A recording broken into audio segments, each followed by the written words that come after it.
Here's an example of the editing sections that appear on midterm and final examinations. In the following sentences, there are either no mistakes at all, or at the most, one mistake. The mistakes may be of grammar or of rule-governed spelling. That is to say, not just any spelling mistake, but spelling mistakes which have to do with general rules. Now, my auntie's poor poodle Pushkina loves uncooked caviar. Even if she is wildly allergic, this is impossible. Even though, contrastive, even though she is wildly allergic, even if would be a kind of conditional, but this is not a conditional sentence. 2. When these two ladies will come visiting, I will show you what I mean. This here is a time clause. Time clauses are added, like adverbs, often to another clause, which is actually the main clause for the sentence, in fact. And the rule is very simple. Time clauses do not generally contain modals. So this would have to be identified and corrected. There's no will. When these two ladies come visiting, I will show you what I mean. Number 3. Until supper is called, Pushkina is capable of wolfing down 15 tins of caviar appetizer. Well, this here is a time clause, and it's added as an adjunct, a sentential adjunct, to Pushkina is capable of, etc. The problem here is the word until. What does this word until mean? Until refers to some process or condition or situation or constant steady activity which precedes the point. The point being, this, supper is called. In other words, this here should be a constant, steady, uninterrupted situation or activity that continues up to this point here until time point X, until supper is called. But notice here, Pushkin is capable of wolfing down 15 tins, 1, 2, 3, up to 15. Now, that really doesn't make sense. You're talking about something constant. So 15 tins, well, that's not constant. There's 1, then 2, then 3, then 15, and that's it. The meaning of until is incompatible with the meaning of the main clause. So one way you could correct this, you'd identify this as the mistake. One way to correct this would be to replace it with a time word that makes sense. This is not perfect, but it makes much more sense. At least it's compatible. So before this time point, here is what Pushkina is capable of doing. He's capable of wolfing down 15 tins. There are other ways you could correct this, but you'd be changing the actual meaning of the sentence quite a bit. For example, if you wanted to keep until, absolutely want to keep that word, well, let's see what would happen. You'd have to rewrite the sentence. Until supper is called, Pushkin is capable of wolfing down, let's say, tin after tin. Tin after tin. What have I done here? Sorry. in after tin of caviar appetizer. Well, that would make a fine sentence. The meaning of until time point X, and the meaning of the affected main clause are compatible now, because this here, capable of wolfing down tin after tin, that can be viewed as a constant situation or activity.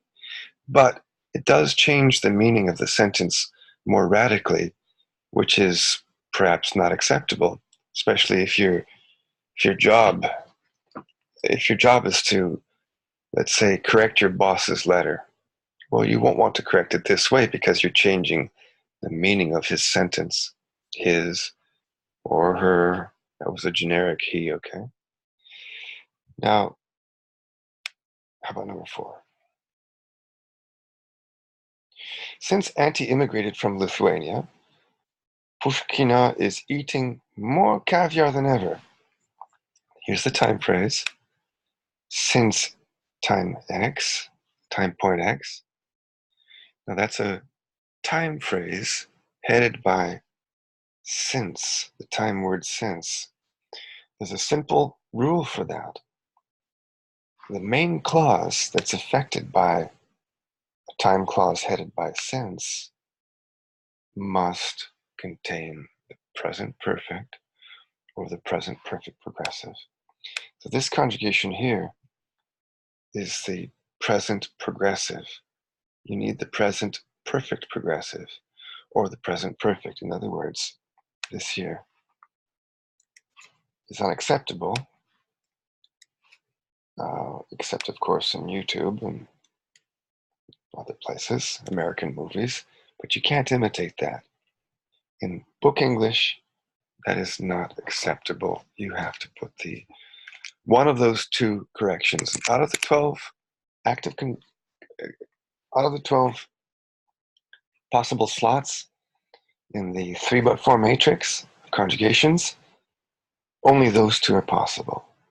So you could put has eaten or has been eating.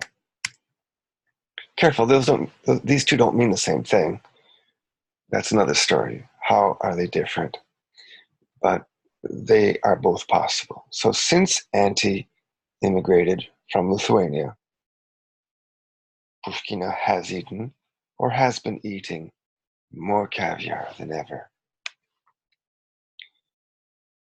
Well, she, I guess that's number 5 now, she is especially fond of caviar since it reminds her of the old country. Well, this is not the sense of time. This is the sense of cause. So, since plus reason or explanation, reason or explanation for whatever situation is explained or presented in the main clause. There are no restrictions on the choice of conjugation, except for tense, of course. Here, this is present. This also should be present. She's especially fond of caviar since it reminds her, or because it reminds her, of the old country. So this sentence here is fine. 6. How much caviar can a nostalgic poodle gobble, c'est-à-dire baffer, manger goulûment? How much caviar can a nostalgic poodle gobble on her own might surprise you. Now, this is interesting. We see this over here. This looks like a clause missing its subject.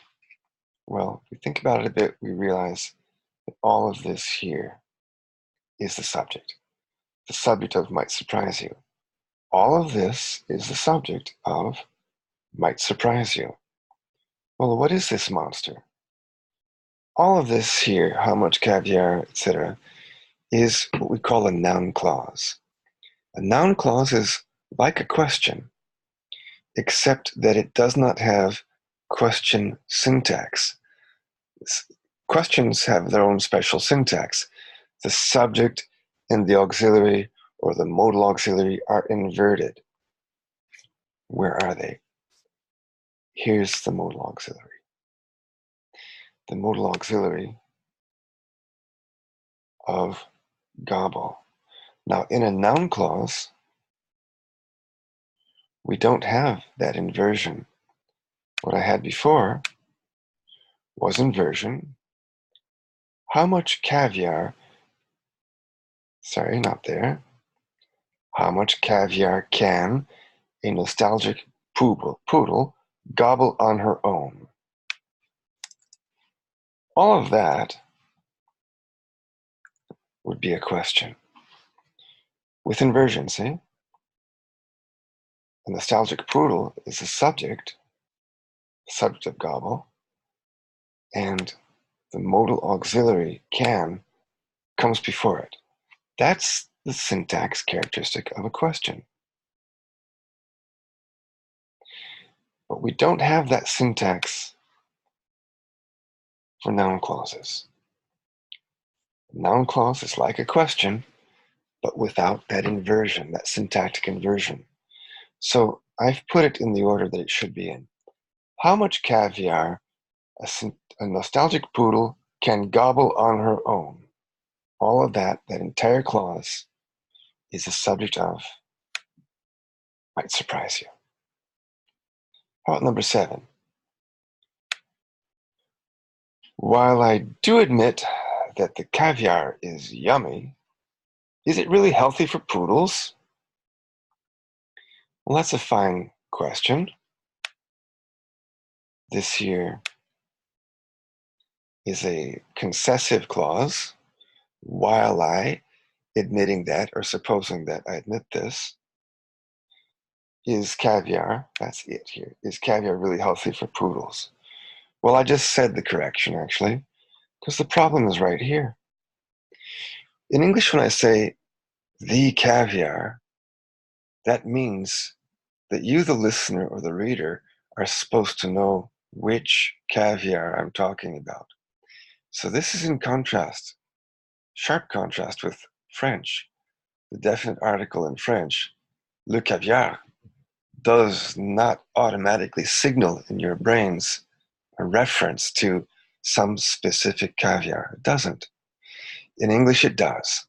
So this here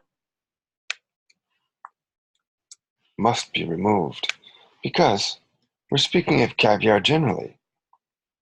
Is it really healthy for poodles? Poodles in general. And it can refer to something general, caviar. While I do admit that caviar is yummy, is it really healthy for poodles? Number 8. Pushkina is the kind of poodle who doesn't care about all the salt in her caviar. The kind of poodle who? Okay, this is an adjective clause. The adjective clause is headed by what we call an adjective clause pronoun or a relative pronoun, who, and who refers to poodle. Normally, animals will not take pronouns that are reserved for human beings unless the animal is somehow greatly humanized or personalized, which is the case here. This animal, Pushkina, beloved poodle of our auntie. Well, fine. What does this adjective clause do, though? Adjective clauses can do one of two main things. They can either answer the question, which one do you mean? Or exactly what kind do you mean? Or they can be a comment on something which is already identified or already specifically defined. Now here we have Pushkina. Okay, so she's already defined, but the adjective clause doesn't modify Pushkina. It modifies the kind of poodle. The kind of poodle. What kind of poodle exactly? Well, the kind of poodle who or which doesn't really care about all the salt in her caviar. That means that it's an adjective clause which specifies the exact kind of poodle that you mean. In fact, that's what it says here. And in that case, there should not be a comma. Comma is completely out of place. There. That's all you have to correct.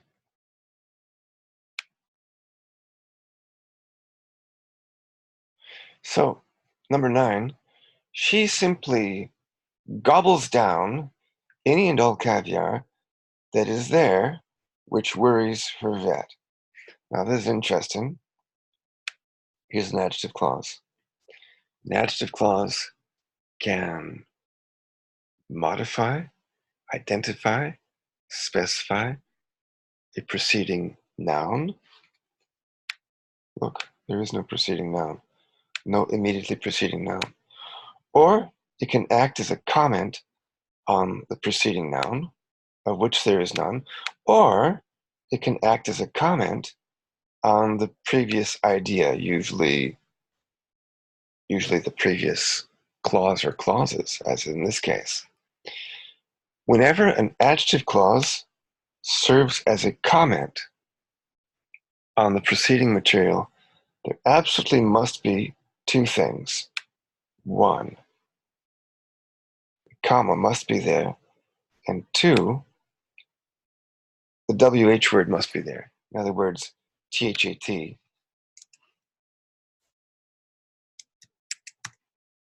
is impossible. So you must have the comma there. Let's indicate that with the following code.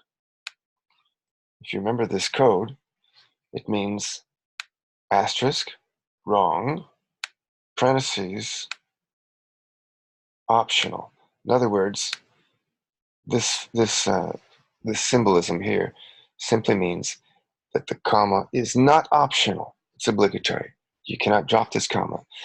And this is echoed in the way you pronounce the sentence. Let me demonstrate it for you. Pushkina simply gobbles down any and all caviar that is there, which worries her vet. In other words, her vet is worried about the fact that Pushkina simply gobbles down any caviar that is there. Number 10. The vet is also from the old country. That's a complete idea, but it is closely linked with the following idea, and that's why we are allowed to put the semicolon here. So that's not a mistake. The vet is also from the old country. She earned her degrees at I can't even pronounce that. That's impossible. An university? There's no such thing. This is absolutely wrong. Very small thing to correct. Put A instead. A university. Why not AN? Simply because this form is reserved for cases when the word starts with a vowel sound. Now this word starts with a vowel, but it's not a vowel sound. U is a vowel, fine. But at the beginning of this word, university, that initial sound is y. That's a semi-consonant. That's not a vowel. A university. Now, if we pronounce this word differently, like university, U would be a sound, a vowel sound. That's not how that word is pronounced. Let me give an example. Let me see. A word that starts with a vowel sound. Gracious. Especially a place where you earn your degrees. I can't think of any. How about an old university? Well, that would be okay. An old university. Because they're old. That's an actual vowel sound.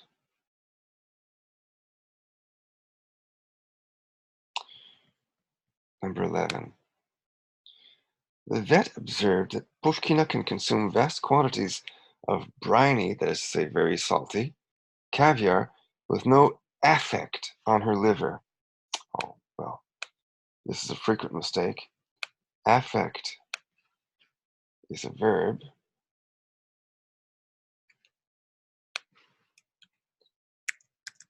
Effect is the noun. So you affect the liver, that's the verb, transitive verb, and you have an effect on the liver. Effect is the corresponding noun. Affect, effect. 12. The vet knows that if she tells Pushkina to stop eating so much caviar, she would simply eat twice as much. Well, that's interesting.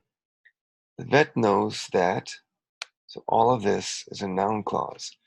But the noun clause is composed of a conditional sentence. And the conditional sentence, of course, is composed of two clauses. One is the condition, or the cause clause, and the other is the result, or the effect clause. Cause effect, or if you like, condition result.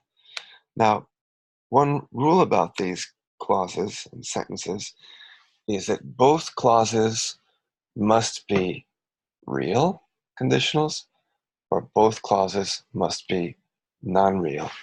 Real clauses, if she tells,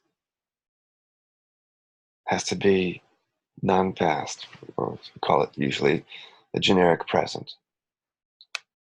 If it's non-real, it should be simple past like this. Now, is this, or which of these rather, is compatible with this here? Would versus will. Will is for real, as is tells. Told is for non-real, as is would. So here you had to choose. Here you had to choose. Did the writer of this sentence intend to put a real conditional or a non-real conditional? If he or she or it intended to put a real conditional, it would be like this. The vet knows that if she tells Pushkina to stop eating so much caviar, she will simply eat twice as much. Or, non-real, the vet knows that if she told Pushkina to stop eating so much caviar, she would simply eat twice as much. I think that both fit perfectly well into this context. They have a different focus, let's say, a different point of view. But at least you have to have it consistent. Tells with will, or told with would. In both cases, the conditional sentences are non-past. 13 now. In fact, Pushkina generally disregards her vet's wise advices. Well, you might zero in on this, thinking that this is the mistake. This is the singular possessive of vet, the vets, apostrophe S. So that's not a mistake. What about this here? Advices. Advices is non-count. There's no way you can say advices, one advice, two advices, many advices. That doesn't exist in English. Pieces of advice, bits of advice, that's possible, but not advices. So this is unacceptable. And you'd have to correct it as advice, uncountable advice. There's no change in meaning here. In fact, Pushkina generally, because the word generally is there, generally disregards her vet's wise advice. 14. There is little hope of getting that stubborn, aristocratic poodle to ever listen. Oh, sorry, I corrected it automatically. It's not a little. Remember the difference between a little and little. Well, what is the difference? First of all, little instead of few, because we're talking about hope. We are quantifying the word hope. And hope is not something that you count. One hope, two hopes. It's very strange. Hope is a general phenomenon. It's naturally unique and singular, if you like. So we won't pluralize it or count it. That's why we have little. But why do we have little instead of a little?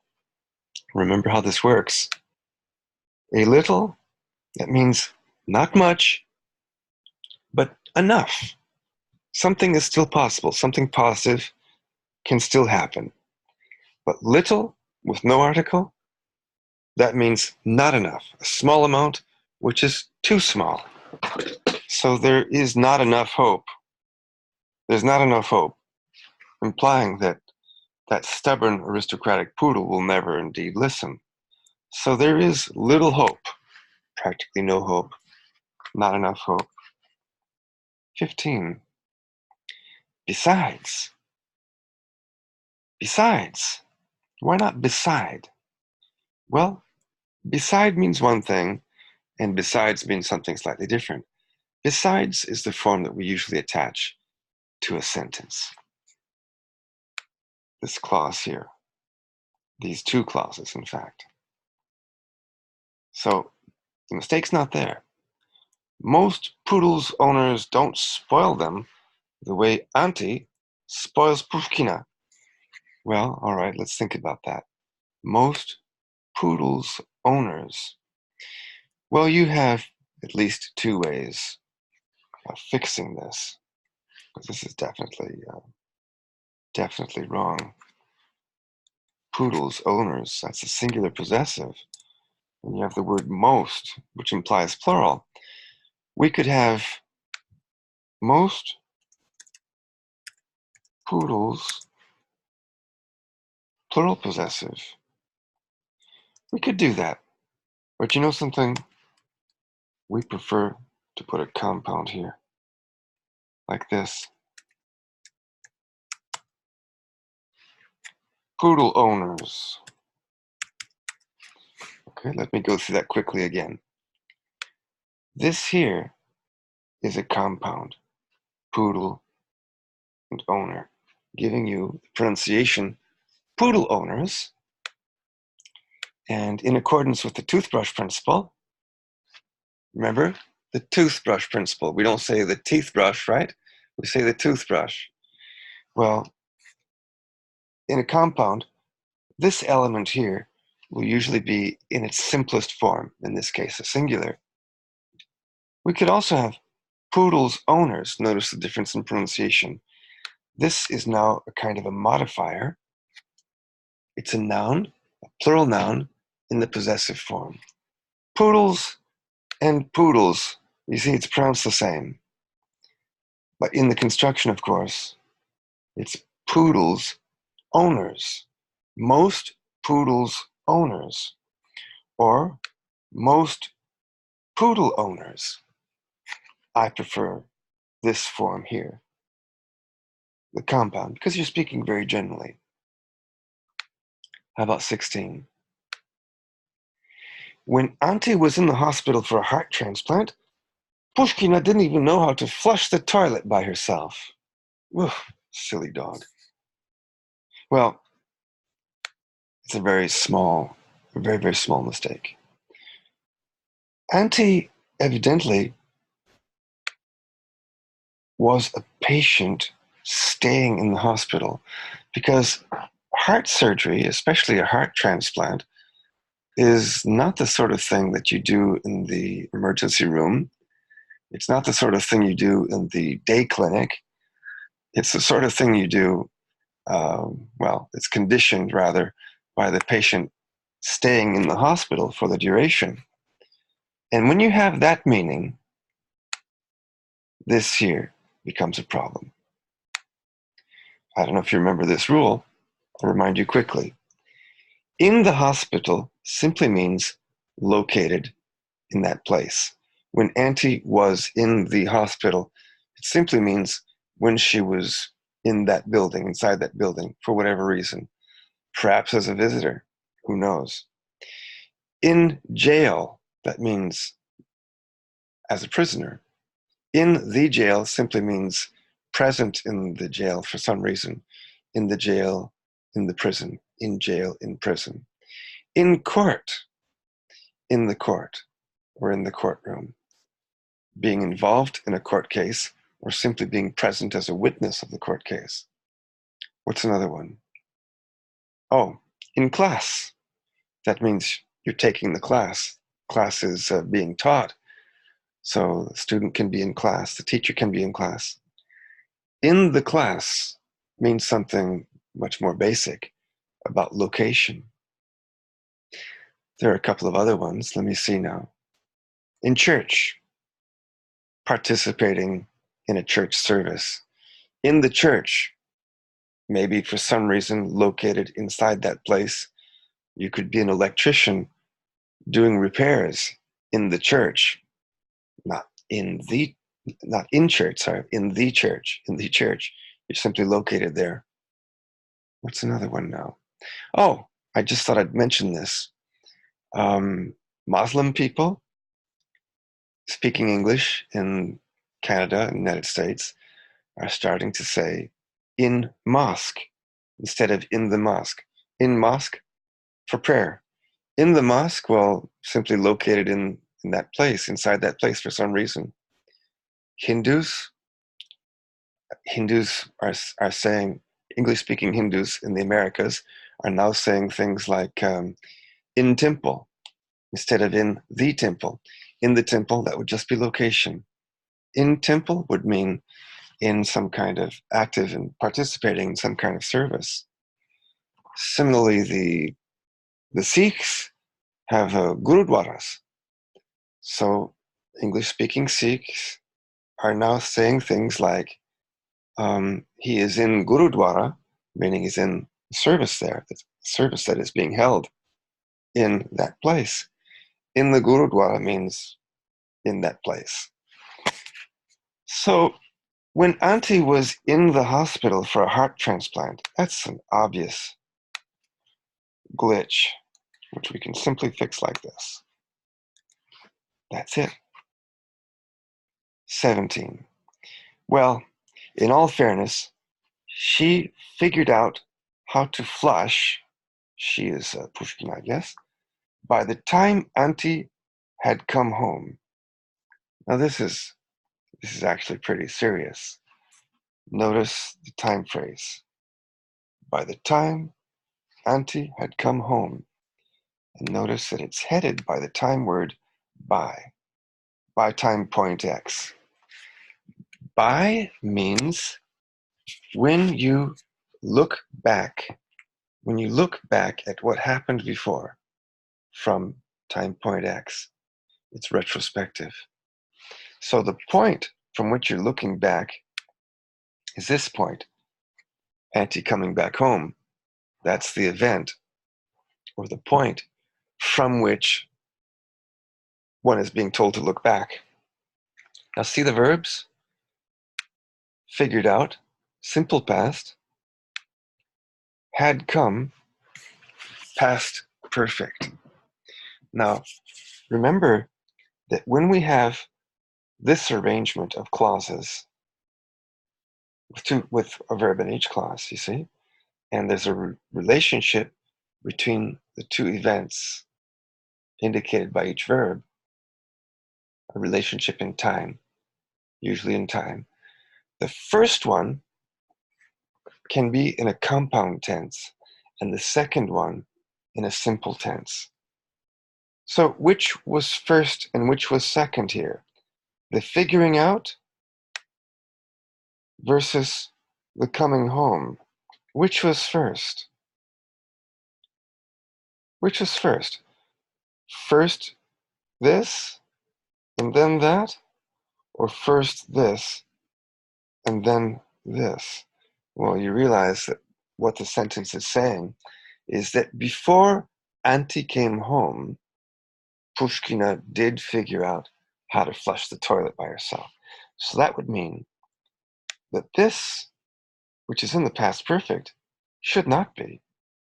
And this, which is in the simple past, should not be in the simple past, or it's better for it not to be. At the very least, you should have corrected this.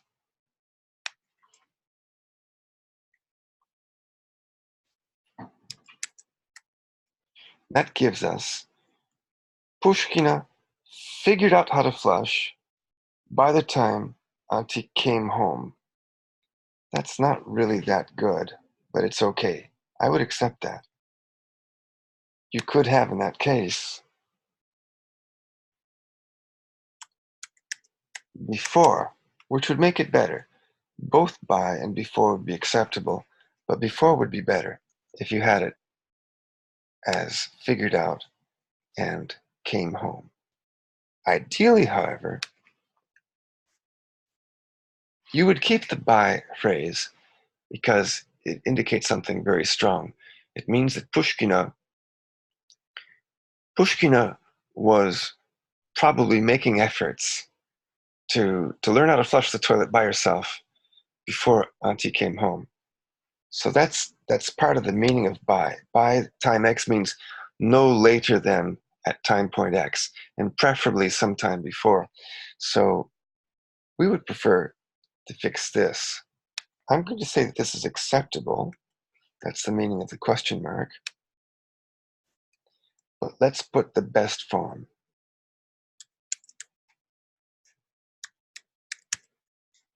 That's the ideal form. Pushkina had figured out how to flush the toilet by herself by the time Auntie came home. Had figured out, came home. 18 now. Poor Pushkina. She had been eating common canned dog food while Auntie was away. Well, this is a frequent mistake. Eaten should, of course, be eating. If you were to say poor Pushkina had been eaten, that would mean that somebody had eaten Pushkina. 19.